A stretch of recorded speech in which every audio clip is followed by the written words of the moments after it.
ನಮಸ್ಕಾರ. ನಾನು ನಿಮ್ಮ MG ಎಜುಕೇಷನ್ ಕನ್ನಡಗೆ ಸ್ವಾಗತ. ಇವತ್ತು ನಾವು 6ನೇ ತರಗತಿಯ ಸಮಾಜ ವಿಜ್ಞಾನ ಭಾಗ 1 ಅದರಲ್ಲಿ ಬರುವಂಥ ಇತಿಹಾಸ ಅಧ್ಯಾಯ 1 ಇತಿಹಾಸದ ಪರಿಚಯ ಮತ್ತು ಆರಂಭಿಕ ಸಮಾಜ ಅಭ್ಯಾಸದ ಪ್ರಶ್ನೋತ್ತರ ನಾವು ಇವತ್ತು ನೋಡ್ತಾ ಇದ್ದೀವಿ. ಸೊ ಕಂಪ್ಲೀಟಾಗಿ ವಿಡಿಯೋನ ನೋಡಿ, ಎಲ್ಲೂ ಕೂಡ ವಿಡಿಯೋನ ಸ್ಕಿಪ್ ಮಾಡಬೇಡಿ. ಮತ್ತು ನಮ್ಮ ಚಾನಲ್ ಹೊಸರಾದರೆ ಸಬ್ಸ್ಕ್ರೈಬ್ ಮಾಡ್ಕೊಳ್ಳಿ. ಖಾಲಿ ಬಿಟ್ಟ ಸ್ಥಳಗಳನ್ನು ಸೂಕ್ತ ಪದದಿಂದ ಭರ್ತಿ ಮಾಡಿರಿ. ಅಕ್ಷರಗಳ ಪರಿಚಯವಿಲ್ಲದ ಕಾಲಘಟ್ಟವನ್ನು ಪ್ರಾಗೈತಿಹಾಸಿಕ ಕಾಲ ಎನ್ನುತ್ತಾರೆ. ಸೂಕ್ಷ್ಮಶಿಲಾ ಯುಗವನ್ನು ಮಧ್ಯಶಿಲಾಯುಗವೆಂದು ಕರೆಯಲಾಗುತ್ತದೆ. ಭಾರತದ ಉಪಖಂಡದಲ್ಲಿ ಕೃಷಿಯ ಆರಂಭಿಕ ಕುರುಹುಗಳನ್ನು ಪಾಕಿಸ್ತಾನದ ಮೆಹರ್ಗರ್ ನೆಲೆಯಲ್ಲಿ ಕಂಡುಬಂದಿದೆ. ಇತಿಹಾಸದ ಪಿತಾಮಹ ಎಂದು ಗ್ರೀಕ್ ದೇಶದ ಹೆರೋಡೋಟಸ್ ಅವರನ್ನು ಕರೆಯಲಾಗಿದೆ. ಈ ಕೆಳಗಿನ ಪ್ರಶ್ನೆಗೆ ಉತ್ತರ ಬರೆಯಿರಿ. ಇತಿಹಾಸದ 3 ಪ್ರಧಾನ ಕಾಲಗಳು ಯಾವುವು?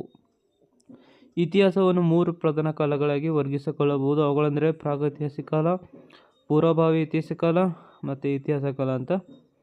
ಹಳೆ ಶಿಲಾಯುಗದ ಮಾನವರು ಉಪಕರಣ ಹೆಸರಿಸಿ. ಹಳೆ ಶಿಲಾಯುಗದ ಮಾನವರು ಉಪಕರಣಗಳು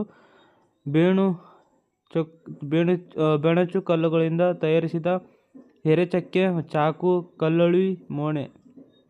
ಯಾವ ಯುಗದಲ್ಲಿ ಮಾನವ ಕೃಷಿ ಮಾಡಲು ಆರಂಭಿಸಿದನು? ನವ ಶಿಲಾಯುಗದಲ್ಲಿ ಮಾನವರು ಕೃಷಿ ಮಾಡಲು ಆರಂಭಿಸಿದರು. ಮಾನವನು ಬಳಸಿದ ಮೊದಲ ಲೋಹ ಯಾವುದು? ಮಾನವ ಬಳಸಿದ ಮೊದಲ ಲೋಹ ತಾಮ್ರ. ಇತಿಹಾಸದ ಪ್ರಮುಖ ಆಧಾರಗಳು ಯಾವುವು? ಇತಿಹಾಸದ ಆಧಾರಗಳಲ್ಲಿ ಪ್ರಮುಖವಾಗಿ 2 ವಿಧಗಳಿವೆ: ಸಾಹಿತ್ಯ ಆಧಾರ, ಪುರಾತತ್ವ ಆಧಾರ. ಪುರಾತತ್ವ ಆಧಾರಗಳಿಗೆ ಉದಾಹರಣೆ ಕೊಡಿ. ಪುರಾತತ್ವ ಆಧಾರಗಳ ಉದಾಹರಣೆ: ಮಡಿಕೆ ಚೂರುಗಳು, ನಾಣ್ಯಗಳು, ಶಾಸನಗಳು, ಸ್ಮಾರಕಗಳು. ಗುಂಪಿನಲ್ಲಿ ಚರ್ಚಿಸಿ ಉತ್ತರಿಸಿ. ನವಶಿಲಾಯುಗದಲ್ಲಿ ಕೃಷಿಗೆ ಸುಗಮ ಕಾರಣವಾದ ಅಂಶಗಳು ಯಾವುವು? ಮಧ್ಯಶಿಲಾಯುಗದ ಮಾನವರು ಪಶುಪಾಲಕರಾಗಿದ್ದರು. ಅವರಿಗೆ ಅವರ ಪಶುಗಳಿಗೆ ಆಗಾಗ ಆಹಾರದ ಅಭಾವ ಸೃಷ್ಟಿಯಾಗುತ್ತಿತ್ತು. ಆದ್ದರಿಂದ ಆ ಜನರು ಆಹಾರಕ್ಕಾಗಿ ಅಲೆಯುವುದನ್ನು ಬಿಟ್ಟು ನವಶಿಲಾಯುಗದಲ್ಲಿ ಆಹಾರ ಉತ್ಪಾದನೆ ಮುಂತಾದ ನದಿ ತೀರದಲ್ಲಿ ಫಲವತ್ತಾದ ಮೆಕ್ಕಲು ಮಣ್ಣಿನಲ್ಲಿ ಕೃಷಿಯನ್ನು ಆರಂಭಿಸಿ ಕೃಷಿಯೇ ನವಶಿಲಾಯುಗ ಜನರಿಗೆ ಧಾನ್ಯವನ್ನು ಮತ್ತು ಅವರ ಪಶುಗಳಿಗೆ ಮೇವನ್ನು ಪೂರೈಸುತ್ತಿತ್ತು. ಕಬ್ಬಿಣ ಪರಿಚಯದಿಂದ ಕಬ್ಬಿಣ ಯುಗದಿಂದ ಉಂಟಾದ ಬದಲಾವಣೆಗಳು. ಕಬ್ಬಿಣ ಆಯುಧ ಮತ್ತು ಸಲಕರಣೆಗಳ ಕೃಷಿ ಹಾಗೂ ಕರಕುಶಲ ಉತ್ಪಾದನೆಯನ್ನು ನೆರವಾದವು. ಉತ್ತರ ಭಾರತದಲ್ಲಿ ಕಬ್ಬಿನ ಬಳಕೆ ತೀವ್ರಗೊಂಡಿತು. ಕೃಷಿ ಚಟುವಟಿಕೆ ಗರಿಗೆದರಿತು.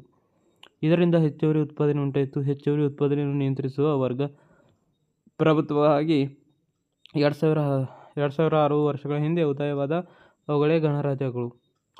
ಸ್ನೇಹಿತರೆ, ಇದಾಗಿತ್ತು ಈ ಅಧ್ಯಾಯದ ಅಭ್ಯಾಸ ಪ್ರಶ್ನೆ ಉತ್ತರಗಳು. ಈ ವಿಡಿಯೋ ನೋಡಿದ್ದಕ್ಕಾಗಿ ಧನ್ಯವಾದ. ಮತ್ತು ಎಲ್ಲ ನಿಮ್ಮ ಸ್ನೇಹಿತರಿಗೂ ಕೂಡ ಶೇರ್ ಮಾಡಿ.